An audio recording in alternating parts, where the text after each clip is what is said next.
거룩하신 하나님을 만나고 예배할 수 있다는 게 얼마나 큰 영광이고 복인지요. 그분의 사랑과 은혜를 누리는 자리, 그분을 만나는 자리, 얼마나 영광스럽고 아름다우신 분이 우리의 아버지시고 우리의 신랑이시고 우리의 친구시고 우리의 동역자신지, 그분의 사랑과 존귀함 받는 존재로 우리를 세워주시고 우리가 만나기를 기뻐하셔서 이 주일이라는 날을, 공적인 예배를 만드시고 우리를 찾아오신 하나님 아버지 감사합니다. 그 복된 만남, 은혜로운 만남, 신령한 만남, 기쁨의 만남이 될 수 있도록 우리의 마음을 정돈시켜 주시고 정결케 하시고 전심으로 주님께, 아버지께로 향하는 귀한 시간 되기 원합니다. 변화받는 시간 되기 원합니다. 성장하는 시간 되기 원합니다. 주님과 하나 되어지고 주님의 성품으로 변화되어가는 시간 될 수 있도록 성령님 역사해 주옵소서. 이 시간도 우리 예배 중에 주님께서 성령님을 통해서 우리에게 주시는 음성을 들을 수 있게 해주시고 그 말씀을 받아 순종하며 신비에 새기고 하나님 우리의 삶이 거룩해지고 하나님을 기쁘시게 사람을 복되게 하는 그런 사람으로 설 수 있도록 은혜 주시길 원하옵고 예수님 이름으로 기도드리옵나이다. 아멘. 오늘 말씀을 조금 약간 잘 들어야 돼요. 약간 수준이 있다 그럴까, 좀 성숙한 사람이 받을 수 있는 그런 말씀이기 때문에 잘 들어야 됩니다. 그리고 실제로 우리의 삶 가운데서 굉장히 많이 접하게 되는 그런 일이기 때문에 더 조금 다른 데보다 주의를 더 기울였으면 좋겠습니다. 우리가 살다 보면 사람 사이에 이렇게 뭔가 바뀌어지길 원해서, 마음에 들지 않아서, 또는 뭐 어쨌든 간에 바뀌어지길 원해서 우리가 권면 또는 요청 이런 걸 하는 경우가 많이 있죠.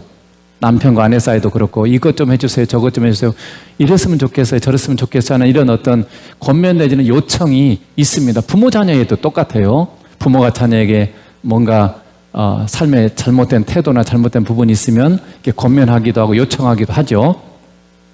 근데 때로는 그것이 비판의 형태로 될 수도 있어요. 비판이라고 하는 것도 마찬가지예요. 그 사람이 바뀌길 원해서 하는 사실 지적이죠. 그래서 그것 때문에 마음이 상하기도 하고 때로는 관계가 서먹서먹해지기도 합니다. 사람 사이 관계라는 게. 근데 사람 사이가 서로 이렇게 계속 만나다 보면 그런 면들이 없을 수가 없어요. 완벽하게 내 마음에 드는 사람은 세상에 존재하지 않습니다. 심지어 예수님도 마음에 안 드는 사람이 있으니까 우리가 사람은 완전하게 서로 맞을 수 없는 거죠. 그래서 무엇보다 특별히 우리가 가까운 사이에서 이게 많은 게 뭐냐면 권면의 요청이에요. 비판의 형태든 어쨌든 간에 요청을 많이 하게 돼요.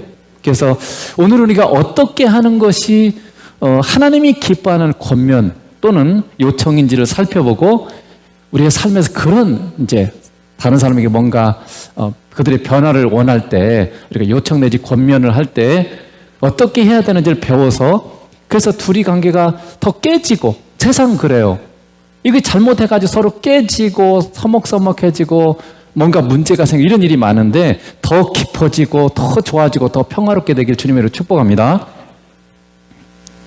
첫째는 생각해 볼 게 뭐냐면요, 권면한 사람 또는 그 나의 변화를 요청하는 사람의 그 마음을 보는 거예요. 그러니까 받는 사람이죠. 내가 어떤 사람이 나를 비판하든지 요청을 한다든지 권면할 때 그 받는 사람이 그 하는 사람을 어떻게 볼 거냐 하는 그 자세죠.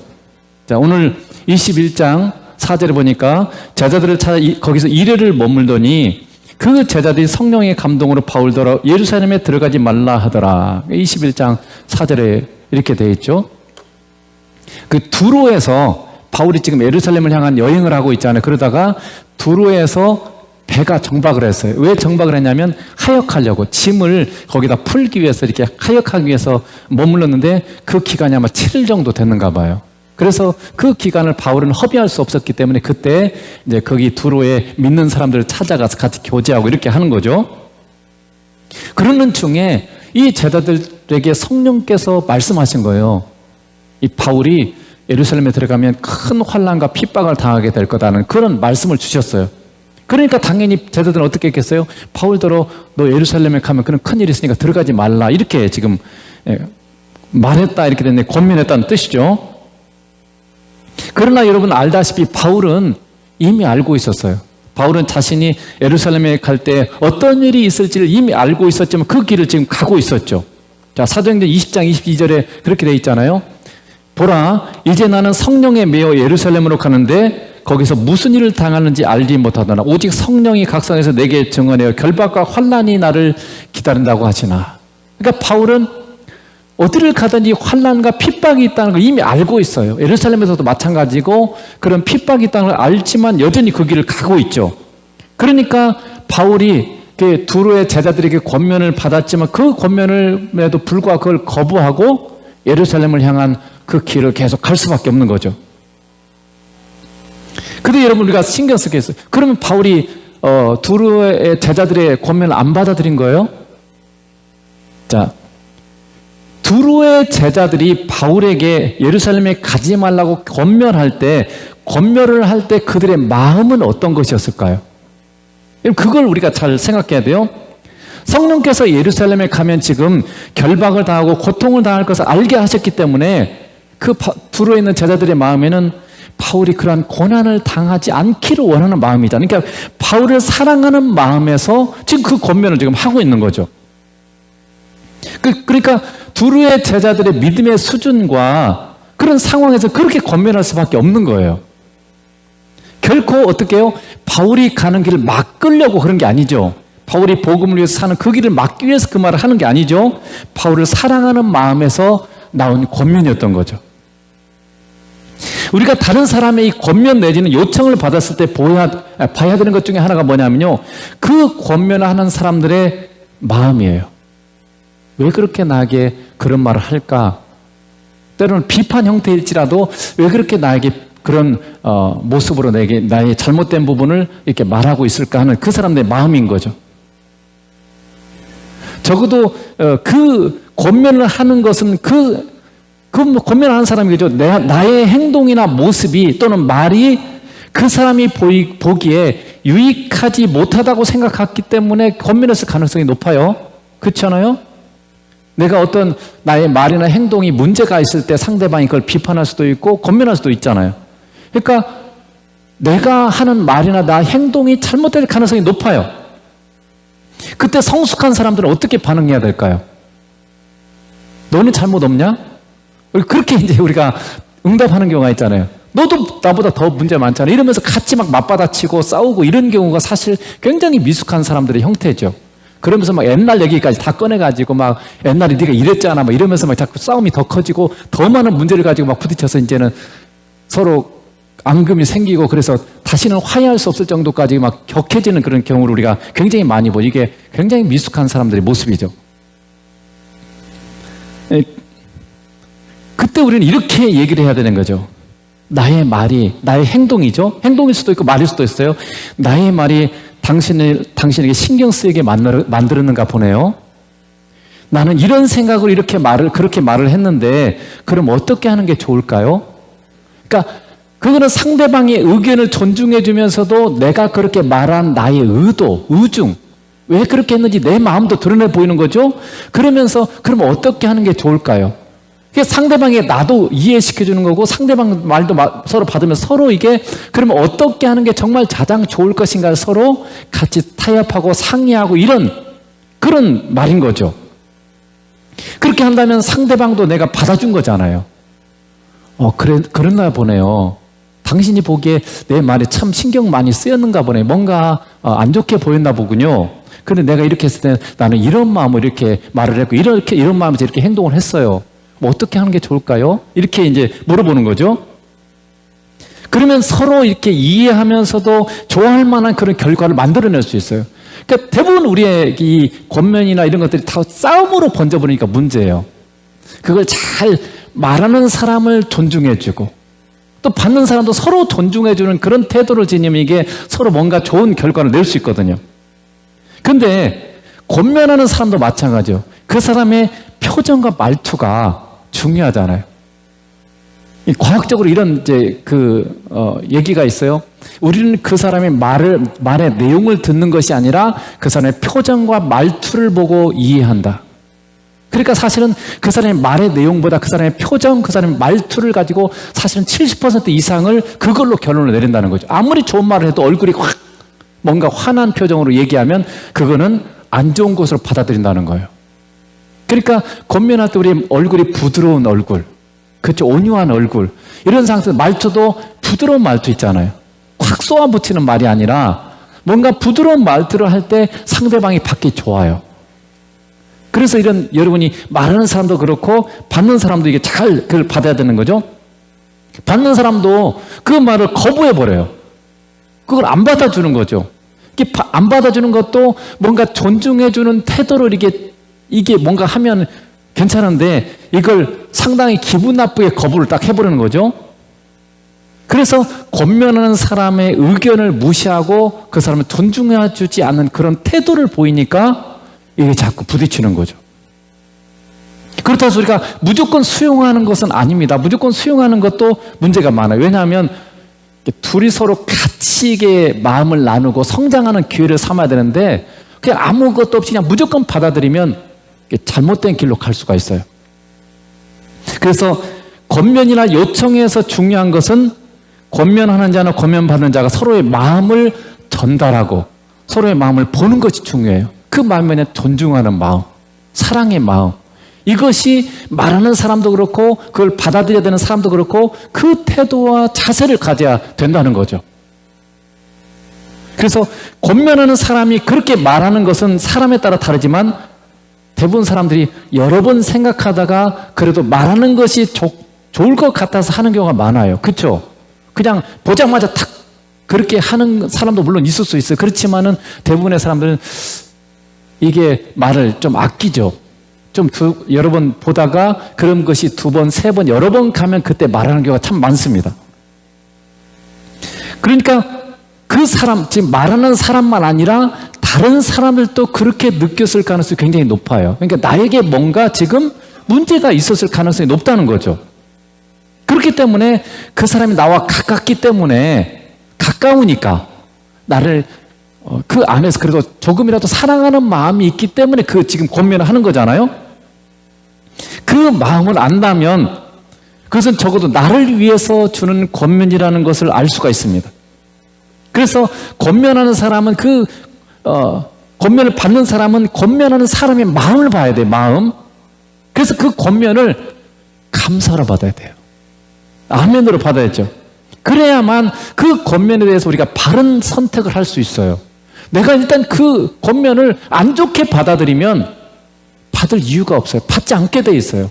근데 그 하는 사람이 나를 위해서 그런 거라고 내가 생각하게 된다면 그 권면의 내용을 내가 깊이 생각해 보게 되죠. 그러면서 내가 받을 수도 있고 안 받을 수도 있지만 뭔가 바른 태도에서 받게 되죠. 그러나 만약에 그걸 제대로 보지 못하면 기분 나쁘게 생각하면 내용 자체를 생각하지 않아요. 그래서 변화가 일어나지 않는 거죠. 그래서 그렇게 하지 않기 때문에 부부간에도 싸움이 많이 일어나죠. 뭔가 말을 했는데 툭 던지고 받는 사람도 툭 또 반박하고 이렇게 해가지고 부모 자녀 그래도 마찬가지예요. 사실 부모도 마찬가지. 자녀 얘기할 때 사랑의 마음에서 얘기해 주는 거잖아요. 근데 자녀들은 또 잔소리 예를 들면 이렇게 받잖아요. 만약 이 시대가 그렇잖아요. 저희도 그렇고 그렇게 받으니까 이게 받아지지도 않고 부모도 기분이 상하고 자녀도 그 말 듣는 게 별로 기분 안 좋고 서로 그런 거죠. 그래서 사실은 이 가까운 사이에서 가장 많이 부딪히는 것 중에 하나가 이거예요. 요청 내지는 권면. 이걸 이렇게 할 때 받는 사람이 그 하는 사람의 마음을 읽는 거. 성경도 똑같잖아요. 성경을 읽을 때도 성경을 말씀하시는 하나님의 마음을 읽어야 돼요. 마음을 읽지 못하면 왜 자꾸 이거 하라 저거 하라 귀찮게 하냐. 속박. 이렇게 생각해요. 구속은 좋은 말인데 사실 나를 막 속박하고 내 자유를 빼앗는 것처럼 그렇게 생각하기 쉬워요. 예수 안 믿는 사람이 교회 다니라고 하면 제일 싫어하는 것 중에 하나가 뭡니까? 주일날 마음대로 놀러 다니고 내 마음대로 자유를 누리고 싶은데 자꾸 교회가 되니까 속박이라고 생각해요. 내 자유를 뭔가 제한하고 이렇게 생각하는 거죠. 하나님의 마음을 모르면 그런 거예요. 사랑하는 사람을 만나러 가는데 속박이라고 생각하는 사람은 없어요. 기쁨이고 즐거움이지 어떻게 사랑하는 사람을 만나러 가는 게 속박이겠어요? 그러니까 교회 가는 것이 정말 나를 사랑하신 주님, 내가 사랑하는 주님을 만나러 가는 자니까 행복한 자리고 기쁨의 자리고 기다리는 자리인데 이렇게 정리가 안 되고 그렇게 아직 믿음으로 성장하지 못하면 이 시간이 그냥 속박의 시간이고 그냥 어쩔 수 없이 오는 시간이 형식적인 그런 시간에 머무르기가 쉽다는 거죠. 이제 권면에 대해서 똑같은 거죠. 그래서 이렇게 서로 부딪히는 것은요, 권면하는 사람도 그렇고 받는 사람도 그렇고 미숙하기 때문에, 성숙하지 못하기 때문에 일어나는 현상들이 가능성이 굉장히 높습니다. 여러분, 바울은 두로의 제자들이 이 권면을 바르게 받았어요. 이 권면을 받았다는 말은 그 사람이 말한 대로 내가 바꾼다는 걸 의미하는 게 아니에요. 그 마음을 보고 바른 태도로 내가 응답했다는 걸 의미하는 겁니다. 일단 그 권면 자체를 바른 자세로 받고, 그리고 주님 안에서 생각해서 내가 그걸 받는 거예요. 받을 수도 있고 그대로 그 행동을 옮길 수도 있고, 아니면 주님 안에서 그것보다는 이렇게 하는 게 맞다면 이렇게 행동하는 거죠. 그게 지금 받은 거예요, 권면을. 그렇기 때문에 여러분 보세요.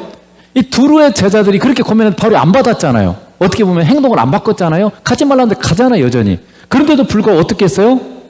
그들이 바닷가에서 함께 기도했어요. 만약에 깨져버렸으면, 우리가 생각하기로 부딪히고 그랬으면 어떻게 했겠어요? 내 말도 내 말대로 행하지 않다니. 그러면서 만약 기분 나빠했다면 같이 기도했겠어요? 같이 그 두루의 제자들과 바울이 바닷가에서 함께 기도했어요. 왜 기도했겠어요? 아마도 성령께서 바울이 예루살렘에 들어가면 큰 고난과 어려움이 있을 것이기 때문에 아마 이 두루의 제자들이 그렇게 기도했겠죠. 주님, 예루살렘에 가는 동안에 이 바울을 잘 하나님께서 보호해 주시고 선한 길로 인도해 주시고 뭔가 정말 복음의 증거가 되고 하나님의 기뻐하는 뜻을 이루는 그런 길로 인도해 주세요. 이렇게 아마 기도했겠죠. 그래서 사도행전 21장 5절에 보면 이렇게 됐죠. 이 여러 날을 지난 후에 우리가 떠나갈새 그들이 다 그 처자와 함께 성문 밖까지 전송하기를 우리가 바닷가에서 무릎을 꿇어 기도하고. 그러니까 이 권면을 했지만 그 권면에 대해 대로 받지 않았지만 여전히 바울과 그 두루의 제자들이 서로 사랑한다는 걸 우리가 알 수 있어요. 여전히 좋은 관계에서 서로 사랑하고 서로를 위해서 기도해주는 그런 관계라는 걸 우리가 알 수가 있죠.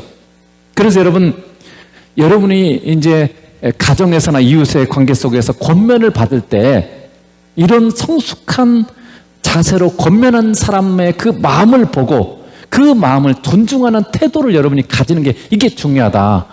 그런 자세를 가지고 일단 그 내용이 나의 마음에 안 들어도 그것은 어쨌든 간에 나에게 좋은 것을 주고자 하는 그런 마음이라는 걸 여러분이 받고 존중하는 태도로 받으면 이게 서로의 관계가 더 좋아질 수 있어요.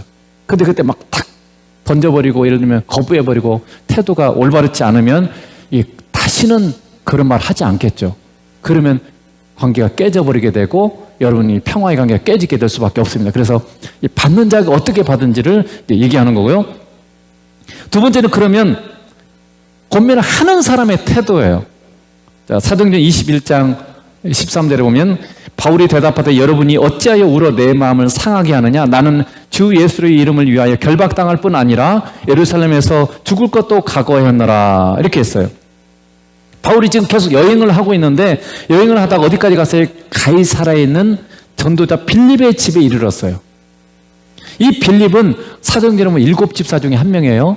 사도행전 8장에 사마리아 성에 전도했던 그 빌립을 말해요. 그런데 이 빌립에게는 딸이 넷인데 넷이 예언자라고 되어 있어요. 그러니까 예언의 은사를 가지고 예언하는 그런 사역자들이라는 거죠. 그런데 그곳에 유명한 예언자였던 아가보가 옵니다. 아가보. 이 아가보는 굉장히 강력한 예언의 은사를 가진 사람인데 이 사람의 예언은 전부 다 이루어졌어요. 그러니까 이 사람의 말은 그냥 확신한 거죠. 이 아가보가 사도행전 28장에도 보면 굉장히 중요한 예언이 하나 나오죠. 천하의 큰 흉년이 들리라 이렇게 아가보가 예언했어요. 그랬더니 어떻게 됐다고 되어 있어요? 그대로 로마 황제 글라우디오 황제 때 그대로 이루어졌다고 되어 있어요. 성경에 보면. 그러니까 이 아가보 라는 사람, 이 예언자는요, 좁은 범위에서 예언뿐만 아니라 굉장히 큰 천하, 이 세계 경영에 대한 하나님의 이 예언도 있는 거죠. 그러니까 이 놀라운 예언자가 바울의 띠를 가져다가 성령께서 말씀하시되 예루살렘에서 유대인들이 이같이 이 띠 임자를 결박하여 이방인의 손에 넘겨주리라 이렇게 예언했어요. 그러니까 어떻게 했어요? 그 전까지는 그래도 뭔가 그럴 수도 있고 안 그럴지 약간 이게 좀 그렇게 생각할 수도 있는데 이 정확하고도 놀라운 예언자가 이렇게 예언하기 이거 명확할 수밖에 없죠. 그러다 보니까 그 예언을 들은 바울과 함께 동행했던 사람들이 바울들을 예루살렘에 올라가지 말라 이렇게 권면했어요. 자, 여기 보면 사도행전 21장 12절에 되어 있죠. 우리가 그 말을 듣고 아가보 이 선지자 예언을 듣고 그 말이에요. 그곳 사람들과 더불어 바울에게 예루살렘에 올라가지 말라 권하니, 권면했다는 거죠. 올라가지 마라. 그럼에도 불구하고 바울은 이렇게 얘기했죠. 주 예수의 이름을 위하여 결박당할 뿐만 아니라 죽을 것도 각오하였노라 라고 말하면서 그걸 받아들이지 않았어요. 그 권면마저도 바울이 이제 거부를 했죠. 자, 근데 여러분 생각해 보세요. 중요한 게 이거예요. 권면하는 자, 요청하는 자가 가져야 될 중요한 원리가 하나 있어요. 그게 뭐냐면 권면 받은 대로 또는 요청받은 대로 할지 안 할지를 선택할 권리가 받는 자에게 있어요. 나에게 있는 게 아니에요. 그게 하나님 주신 자유예요. 내가 그 사람이 마음에 안 들어서 어쨌든 간에 내가 어떤 권면을 했어요. 그런데 이 권면에 따를지 안 따를지는 그 사람의 고유한 자유고 선택의 권리예요. 그게 하나님 주신 자유예요. 그걸 내가 강요하면 안 됩니다. 그렇게 강요하는 것은 하나님께서, 예수님께서 그 사람에게 주신 자유를 속박하는 거예요.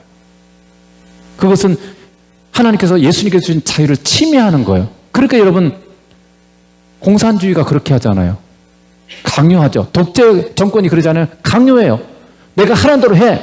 안 하면 막 처벌하고 이렇게 하는 게 이게 뭡니까? 자유를 속박하는 거예요. 그건 굉장히 하나님의 이 말씀의 원리와 하나님의 이 말씀과 어긋나는 겁니다. 그러니까 여러분 안에서도 마찬가지예요. 내가 누군가의 권면을 하고 뭔가 마음에 안 들어서 이렇게 한다 할지라도 그걸 강요하면 안 돼요. 여러분이 그걸 권면할 수는 있지만 그걸 강요하면 안 돼요.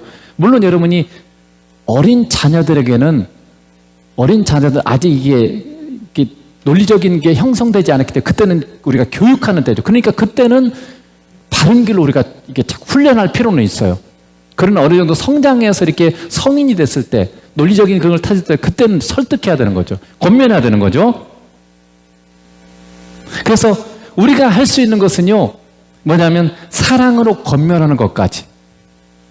어떻게 선택할지는 그 사람의 선택의 자유고 하나님의 은혜에 달렸다는 걸 여러분이 알아야 됩니다.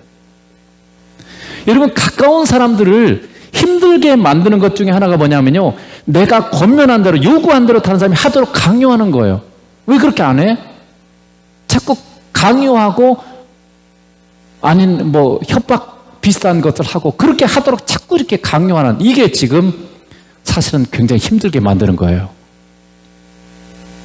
우리가 기억할 것은요, 우리는 다른 사람을 변화시킬 수 없습니다. 내가 다른 사람을 변화시키는 게 아니에요. 이걸 여러분이 항상 기억할 필요가 있어요.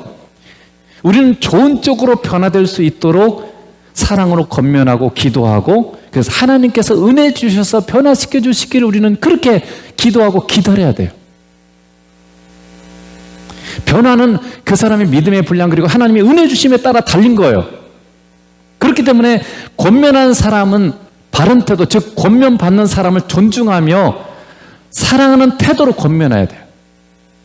그러니까 그 사람의 선택을 존중해 줘야 돼요. 그 사람이 그렇게 할 권리가 그 사람에게 있어요. 권면은 다 존중해 주는 거죠. 사랑의 태도로. 그것이 없으면 뭐예요? 강요예요, 강요. 그렇게 안 했다고 해서 나도 보복하고 나도 같이 막 마음에 안 드는 행동을 하고, 이것은 강요입니다. 바른 태도가 성숙한 태도가 아닌 거죠. 그럴 뿐만 아니라 성경은 뭐라고 되어 있습니까?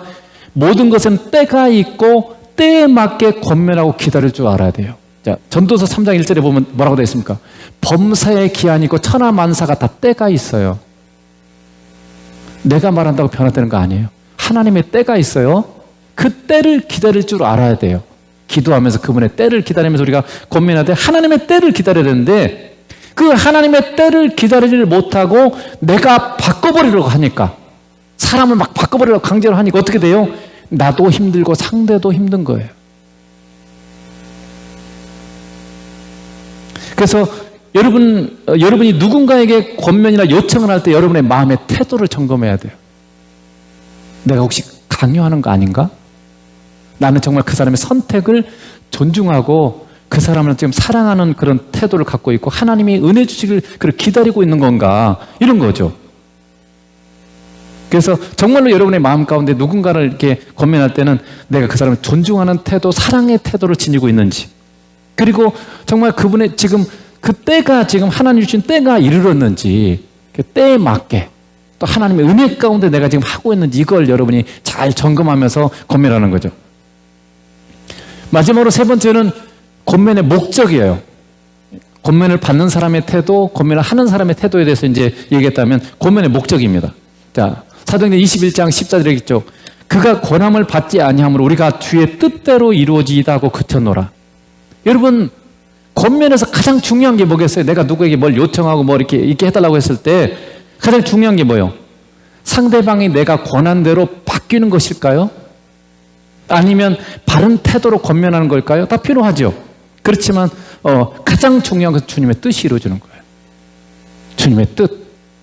내 뜻이, 내 원함이 이루어지는 게 목표가 아니고 주님의 뜻이 이루어지는 게 가장 중요해요. 그게 목표예요. 다른 말로 말하면 지금 이 권면을 하는 상황에서 권면하는 사람도 그렇고 권면을 받는 사람을 향하시는 하나님의 의중, 하나님의 계획이 이루어지는 겁니다. 그게 가장 중요한 거예요. 근데 우리가 대부분 이 권면할 때 하나님의 이 뜻, 하나님의 계획에 초점이 맞춰지지 않고 그 사람의 행동, 내가 말한 대로 바뀌지 않는 거, 이거에만 자꾸 초점을 맞추니까 이게 어려워지는 거예요. 그래서 하나님 뜻이 뭐예요? 하나님의 뜻은 첫째가 뭐냐면 우리가 주님과의 사랑 안에서 거룩하고 흠이 없는 자녀로 성장하기를 원하십니다. 자, 에베소 1장 4절 보면 에베소서는 우주적인 창조적인 관점, 우주적인 관점에서 하나님의 목적이 뭐냐, 우주 창조의 목적이 뭔가를 얘기하고 있어요. 가장 원대한 관점에서 바라보는 그런 시각을 얘기하고 있어요. 곧 창세전에 그리스도 안에서 우리를 택하사 하나님이 이 우주를 창조하기 전에도 우리를 먼저 선택하셨어요. 그리고 우리로 사랑 안에서 그 앞에 거룩하고 흠이 없게 하시라. 누구와의 사랑이에요? 주님과의 사랑이에요. 그러니까 하나님의 계획은 뭐예요? 내가 예수님과의 사랑을 통해서 내가 거룩하고 흠이 없는 자녀가 되는 게, 흠이 없는 자로 성장하는 게 하나님의 우주를 창조한 목적이에요. 그러니까 이 세상의 모든 일들은 다 하나님께서 뭐예요? 우리가 예수님과의 사랑을 통해서 내가 거룩으로 성장하는 이게 지금 목적이라는 거죠. 자, 그렇다면 여러분, 내가 권면해야 되는 이 상황, 권면을 받는 이 상황도 목적이 뭐예요? 내가 주님과 사랑을 나누고 내가 거룩으로 성장하는 게 목적인 거예요. 지금 이렇게 돼야 되죠? 그래서 여러분, 지금 내가 권면하는 그 상황에서도 만약 내가 주님을 못 놓치면 어떻게 돼요? 내 말이고 육신의 말이 돼요. 말은 성경적일 수도 있어요. 그러나 바리새인도 성경 사용하잖아요. 사단도 심지어 성경을 사용해요. 근데 주님과의 교제 없고 주님과 사랑이 나누지 않아요. 그러니까 그건 육신의 말이고 취약된 말이에요. 껍데기는 거룩하지만 그 속은 회칠한 무덤과 같은 거죠. 그래서 우리의 말에 주님의 은혜와 사랑과 생명이 있어야 내가 주님과 계속 만나서 함께하면서, 그래서 우리의 이 언어, 말이라는 이 통로를 통해서 주님의 은혜가 거기에 담기고 사랑이 담기고 주님의 생명이 거기에 담겨야만 상대방이 은혜를 받고 변화돼요. 근데 내 말을 해버리면, 비록 성경 말씀에 내 말을 해버리면 은혜가 거기 없어요. 거기 생명도 없어요. 사랑도 없어요. 그러니까 변화되지 않아요. 내가 좋게 말해서 아니면 유창하게 논리적으로 말해서 상대방이 변화되는 게 아니에요. 그러므로 여러분, 우리의 권면이 지금 주님과의 사귐 속에서 주님의 마음으로 주님의 사랑이 담겨진 것인지를 여러분 점검해야 되는 거예요. 성숙한 사람은 내가 내 아내에게, 내 남편에게, 내 자녀들에게 이렇게 말을 할 때도, 이웃에게 말할 때도 지금 내가 주님과 잘 사귀고 있으면서 이 말에 주님의 은혜가 담겨졌는지, 주님의 사랑이 담겨졌는지, 주님의 생명이 담겨졌는지를 점검하라는 거죠. 그래야만 이게 상급이 되고, 그래야 지금 하나님의 뜻이 이루어지는 거죠. 권면을 하는 사람도 그렇고 권면을 받는 사람도 그 상황이 주님을 만나는 자리, 그리고 거룩으로 성장하는 기회가 되도록 지금 하나님 주셨다는 거죠. 그러니까 그런 자리가 되도록 만들어야 되는 거예요. 우리가 권면한 사람도 그렇고 권면을 받는 사람도 그렇고 지금 그 상황을 통해서 주님을 만나고 그리고 내가 거룩으로 성장하는 그런 자리가 되어야 된다는 거죠. 두 번째, 주님의 뜻은 뭐냐면 하나님의 뜻은 우리가 주님이 우리를 사랑하신 것처럼 서로 사랑하는 자리가 되는 거예요. 사랑하는 것이 되는 거죠. 자, 요한복음 13장 34절에 뭐라고 되어 있어요? 새 계명을 너희에게 주노니 서로 사랑하라. 내가 너희를 사랑한 것 같이 너희도 서로 사랑하라. 이렇게 말씀하죠. 그러니까 권면하는 이 순간에도 상대를 변화시키는 것이 아니라 주님이 우리를 사랑하는 것 같이 우리가 서로 사랑하는 것이 하나님의 뜻이에요. 상대를 변화시키는 게 목적이 되면 안 돼요. 주님이 나를 사랑한 것 같이 상대를 사랑하는 게 진정한 목적이 돼야 되는 거죠. 그래야만 그 사람이 안 받아들이면, 변화시키는 게 목적이면 안 받아들이고 안 바뀌면요, 비판하게 되죠. 나쁜 놈 되는 거죠. 상대방은 안 좋은 사람 되는 거죠. 근데 지금 주님의 사랑으로 사랑하는 그런 자리가 되면 안 바뀔지라도 여전히 사랑하게 되는 거잖아요. 근데 우리는 이 하나님의 뜻은 생각하지 않고 그저 상대방이 내가 말한 대로 바뀌기만을 원하죠. 그렇기 때문에 이 문제가 있는 거예요. 주님이 저에게도 깨우쳐준 중요한 것이, 굉장히 중요한 원리예요. 어떤 주님의 사역도 마찬가지고 어떤 일을 하든지 간에 상대방을 사랑으로 공감하고 주님의 마음과 사랑으로 하라는 거예요. 제가 이게 치유 사역 할 때도 주님께서 주신 중요한 말씀이에요. 나는 치유 사역자고 상대방은 치유받는 사람이야. 그러니까 그저 치료만 하는 그런, 치유만 하는 그런 사역으로 할 수 있어요. 근데 그렇게 하는 것이 아니라 치유받는 사람의 마음의 아픔을 네가 알아야 된다. 그 사람이 얼마나 힘든지, 뭔가 치유받는 사람이 병이 있고 뭐가 있잖아요. 그러면 그 사람이 얼마나 아프고 힘든지를 알아야 되는, 그게 주님 우리를, 출애굽기 34장에 보면 하나님께서 자신을 선포하더래요. 자비롭고, 그 자비롭다는 뭐라면요, 공감하시고 우리의 모든 아픔과 슬픔을 다 아시는 하나님이란 뜻이에요. 하나님 우리의 모든 아픔과 슬픔을 다 아십니다. 그러니까 그게 예수님을 닮아가는 거예요. 다른 사람의 아픔과 슬픔과 외로움과 고통들을 아는 거, 그걸 공감하는 게, 이게 지금 사랑의 태도고 예수님을 닮아가는 거죠. 그 아픔을 공감하고 주님의 마음으로 그 사람을 바라봐야 돼요. 그리고 이 치유를 통해서, 나를 통해서 주님의 사랑이 흘러가야 돼요. 나와 함께 하시는 주님의 그 사랑이 그 사람이 흘러가야 돼요. 이런 자리로 만들어야 되는 거죠. 우리 사역이 똑같아요. 모든 사역, 청소를 하든 차량을 운행하든 찬양을 하든 그 속에서 진짜 중요한 건 뭡니까? 내가 주님과 함께 하면서 주님의 은혜와 사랑이 그 나의 행동들을 통해서 흘러가야 돼. 지금 봉사를 받는 사람에게, 봉사하는 나를 통해서 봉사하는 사람에게 그 사랑이 흘러가야 돼요. 그래서 제가 여러분에게 항상 말씀해요. 청소를 할 때도 그냥 청소만 하지 마라. 기도하면서 청소해라. 주님 이 자리에 앉는 사람이 내가 청소를 통해서 주님의 은혜를 누리고 정말 주님을 더 깊이 만났으면 좋겠어요. 식사를 준비하면서, 반찬 하나 준비하면서, 주님 제가 준비한 이 음식을 먹는 자마다 정말 주님을 더 깊이 만났으면 좋겠고 정말 주님 성장했으면 좋겠어요. 그렇게 기도하면서, 집에서도 주부가 음식을 하나 만들고 빨래를 하면서 그런 태도와 그런 기도를 담아서 하면 얼마나 이게 달라지겠어요. 주님이 기도를 들으시잖아요. 그리고 그런 역사도 일어나겠죠. 근데 막 짜증나기 힘든데 이거 해야 되는데, 나 밖에서 일하기도 힘들어 죽겠는데 이거까지 내가 해야 돼. 그럼 막 짜증나는 태도로 이걸 하면 이게 뭐가 흘러가겠어요? 짜증이 흘러가겠죠. 그래서 여러분, 내가 권면하는 것도 이 주님처럼 사랑하는 것이어야 되고, 권면대로 받든 받지 않든 여전히 주님이 우리를 사랑하시는 것처럼 그 사람은 사랑하는 것이 주님의 뜻이에요. 이 마음을 여러분이 갖지 않으면 그 사람은 완악한 사람이 되고, 그렇게 생각하니까 그 사람은 멀리하게 되고, 그 사람은 사랑하지, 다시는 만나려고도 하지 않고 그렇게 되는 거죠. 주님이라면 그렇게 했겠어요? 여러분, 우리가 주님께 순종하지 않을 때 주님은 우리를 떠나시던가요? 우리가 얼마나 주님께 많이 불순종하던가. 그럼 주님이 너 내 말도 안 했지 그러면서 떠나가 버렸던가요? 우리가 불순종할 때 주님은 우리를 미워하시던가요? 여전히 긍휼히 여겨 주시잖아요. 우리가 그렇게 주님께 순종하지 않아도 주님은 강제를 막 우리를 변화시키던가요? 어디 가면 막 강제로 끌어다가 여기 자리에 앉히던가요? 성경 읽는 자리, 기도하는 자리에 막 주님이 강제로 끌어다 하시던가요? 아니면 여러분 안에 고요하게 안에 성령께서 감동으로 너 주님 만나야 돼, 이렇게 생각으로 주시던가요? 설득이시죠. 주님은 굉장히 인격적으로 아주 온유한 태도로, 그 능력 좋으시고 그 힘 있는 분이 정말 나약한 그런 사람처럼 아주 따뜻한 태도로 그냥 그렇게 조용히 세미한 음성으로 우리에게 그렇게 말씀해 주잖아요. 그리고 우리가 그렇게 순종하지 않아도 주님은 끝까지 기다려주시고 또 기다려주시지 않던가요? 그렇잖아요. 내가 여기까지 오기까지 몇 년 걸렸어요.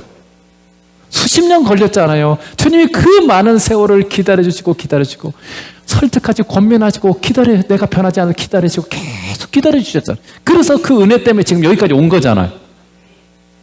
몇십 년을 주님은 사랑으로 우리를 기다려주셨어요. 권면하시고 안 들어도.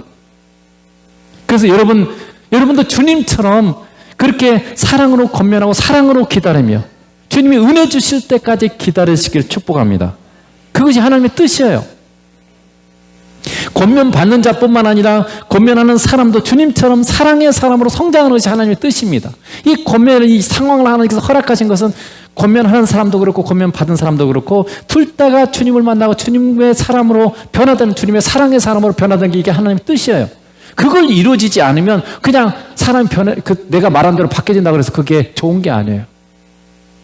둘 다 정말 주님을 만나는 자리, 그리고 주님의 사랑을 가진 사람으로 변화되는 것, 이것이 바로 권면의 진짜 중요한 목적이라는 것을 여러분이 깨달고 정말 여러분의 가정에서 이웃과의 관계에서 그런 복된 그 권면의 삶이 되기를 주님으로 축복합니다. 기도하겠습니다.